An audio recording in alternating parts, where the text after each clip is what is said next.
Every time you use your Canadian credit card in a foreign currency, something quietly happens in the background. Beyond the exchange rate, most banks add a foreign transaction fee, typically 2.5%. It doesn't show up as a line item labeled fee. It's baked into the conversion. And for frequent travelers or even online shoppers buying from international websites, that 2.5% can quietly add up to hundreds of dollars per year.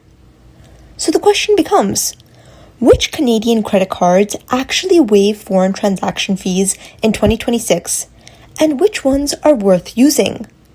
In this video, we are going to break down the best no foreign transaction free credit cards available to Canadians right now, who they're for, and whether avoiding that 2.5% is actually worth prioritizing. Let's start with what a foreign transaction fee really is. When you make a purchase in a currency other than Canadian dollars, your card issuer converts it using the MasterCard or Visa exchange rate. On top of that rate, most issuers add roughly 2.5%.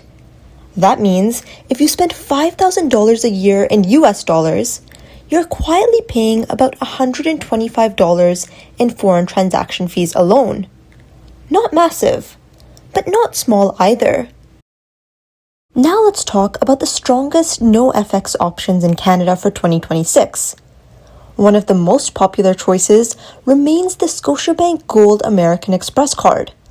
This card waives the 2.5% foreign transaction fee entirely. It also earns strong rewards in categories like groceries, dining, entertainment, gas, and transit.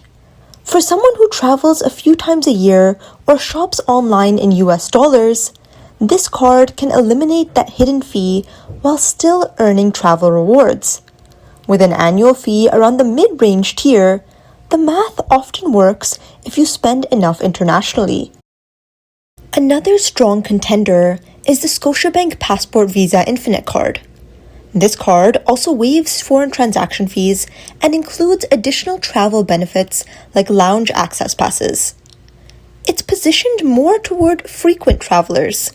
The annual fee is higher than mid-tier cards, but if you travel internationally even once or twice a year, the combination of no FX fees plus travel perks can offset the cost. Now let's address an important nuance. Not all no FX cards are automatically better. If you only spend $500 per year in foreign currency, you're saving about $12.5 by avoiding the fee. If the card charges an $150 annual fee and your spending abroad is minimal, the no FX benefit alone won't justify it. This is where context matters. For heavy travelers, people booking flights, hotels, Airbnb stays, or spending weeks abroad, the savings scale quickly. If you spend $10,000 a year internationally in a year, avoiding 2.5% saves you $250. At that point, the feature becomes meaningful. Another category to consider is online spending. Many Canadians subscribe to US-based services, shop from American retailers, or pay for software in US dollars. Even if you never leave Canada, you may still be incurring foreign transaction fees quietly. Reviewing your statements can be eye-opening. Now let's talk about alternative strategies. Some Canadians try to avoid FX fees by using US dollar credit cards or holding US dollar bank accounts. While this can work in specific cases, it adds complexity and usually requires income in US dollars or deliberate currency conversion planning. For most Canadians, using a no FX Canadian credit card is the simplest approach. There's also an important difference between no FX fee and a better exchange rate. A card that waives foreign transaction fees still uses the standard Visa or MasterCard exchange rate. You're avoiding the added markup, not getting a wholesale rate. So who should prioritize a no foreign transaction fee credit card in 2026? If you travel internationally at least once per year and spend several $1,000s abroad, if you regularly shop online in US dollars, if you want to simplify your spending without juggling currency accounts. Who doesn't need to prioritize it?